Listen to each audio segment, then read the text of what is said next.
Howdy folks, it is Diecastbuffet here again. Welcome back to our Nascar Diecast review. Today we have a Christopher Bell 2023 Rheem Toyota Camry. This is a paint scheme that has been around for many years now, honestly. Pretty much through his NASCAR Xfinity career, up to his 95 Levine family racing days, and of course now to his Joe Gibbs racing days. He's already won multiple races in this paint scheme as well. This is the 2023 edition. Nothing special about it, not a race to win. Very interesting logo placement because, you know, using the entire side panel is apparently frowned upon. So, without further ado, let's go ahead and dive into it. Alrighty, folks, let's go ahead and dive into this Diecast review. And before I get some spicy opinions about this paint scheme, guys, if you like Christopher Bell, I highly recommend not getting this paint scheme and actually getting one of his other cars over there at Circle B Diecast. You can go and check those out. Maybe some of his not playoff, but his wins, maybe the Rollville or the Martinsville win. Get it in the 164, 124, whichever they offer. I highly recommend getting other Christopher Bell paint schemes. My honest opinion on that, guys. Like his Yahoo car, whoo, that's a cool looking paint scheme, guys. So anyways, let's go ahead and dive into this Diecast review. Oh boy, this is gonna be fun, mate. Here to the front of the car, you have the Christopher Bell logo. Now, apparently, they're actually updating the window banners for the 2023 cars. I've seen some of them that had the red Toyota logo there, which is nice. Got the Rheem logo. That kind of looks cool with the hood louvers there. The front of the car doesn't look bad. It really doesn't. It's a simple Rheem red, black, and white paint job. Simple. Got your number 20 right there. Got the Sunoco decal. I will say, though, the front ends of these Toyotas look gigantic compared to, like, I don't know, the rest of the car. It just looks wider. Which, these Gen 7 cars, they definitely got some beef to them. Now, this is where the problem comes in with this diecast and why I don't recommend it. So, week in and week out, the times that they run this paint scheme, there's usually a random logo here. It's a blessing and a curse that they didn't put a logo here because, A, if you wanted to buy a decal set, you could put whatever logo you wanted. So if you wanted to remake, I don't know, let's say he rented it in freaking New Hampshire or something. You could put the logo there that corresponds to that paint scheme. If you rented it at Texas or whatever the biff it may be. So it gives you some options. So it's a kind of a blessing that they didn't put nothing there. But at the same time, come on, man. I mean, the whole side panel, are you kidding me? There's nothing there. I mean, it doesn't matter if it's, a next-gen car. It doesn't matter if it's a Gen 6 car. What is up with these teams not using the side panels? Like, they pay a fortune for these cars to be, to be on the racetrack, and they don't even use the whole paint scheme. I mean, look at this Kyle Larson paint scheme. Uses the whole side unit to get the job done. And this Christopher Bell car, I mean, they complained, whined, and moaned that they need to make more room on the sides of these cars to justify the capital they're spending on it. The sponsors want more room on these cars. And then they choose the teeniest of tiniest of logos possible. I mean, you might as well just... you might as well not even be on the car. Are you kidding me? They even moved all the contingencies to the spoiler, to the deck lid, where you're not even going to be able to read them on the racetrack during the television coverage. And if they're trailing another car, you ain't got a snowball's chance of even seeing it. Even if you have the camera they put on the right side of the spoiler, you're not going to be able to see it like that. Are you kidding me? I do not recommend this car, guys. I'm going to keep it real.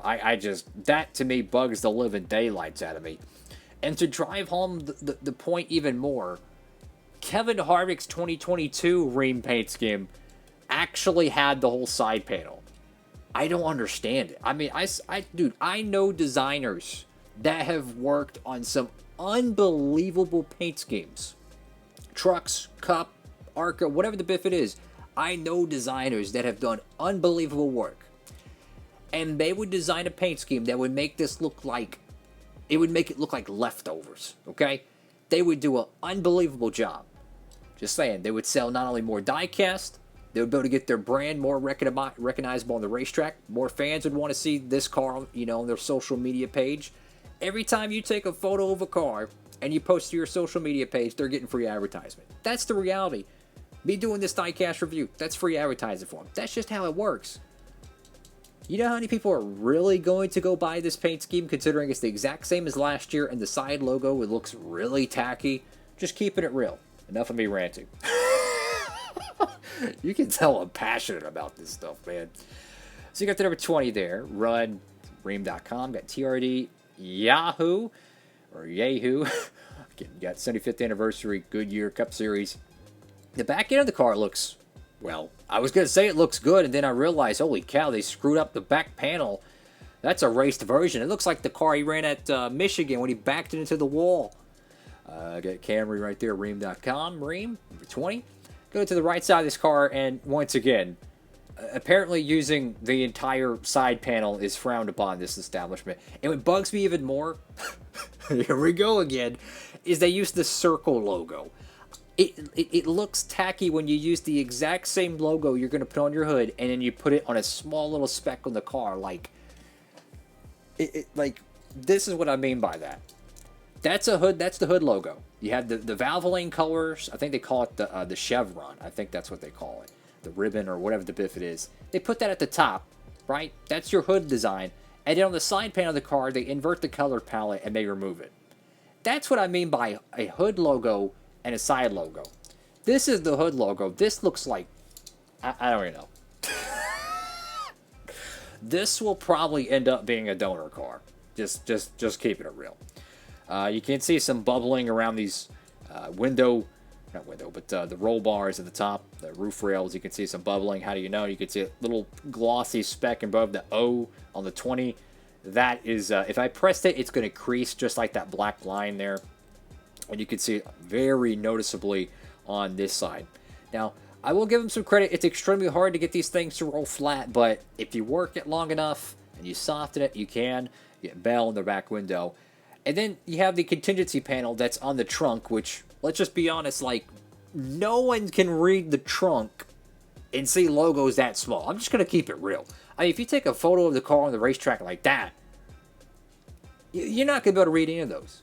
You would have to literally walk up to the car in pit road and then take your phone and look at it and take a photo. That's the only way those logos are going to get any television time. Even if they use the rear camera from the car, you still can't read any of them.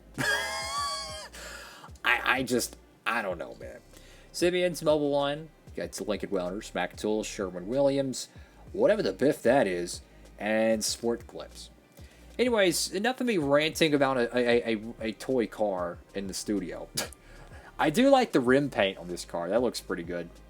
But yeah, if they would just put, just a normal Rheem.com logo or whatever the biff, just take up the side panel, I'd be fine with it. But, instead we ran about a toy car, so that's always good.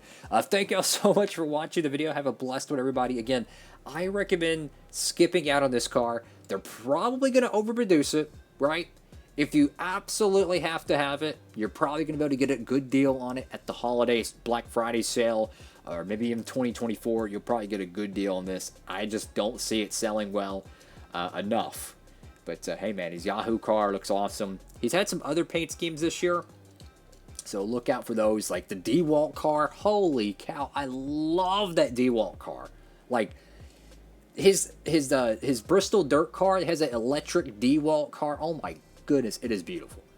Get that car. Go pre-order it. Do whatever you got to do. Go get that paint scheme.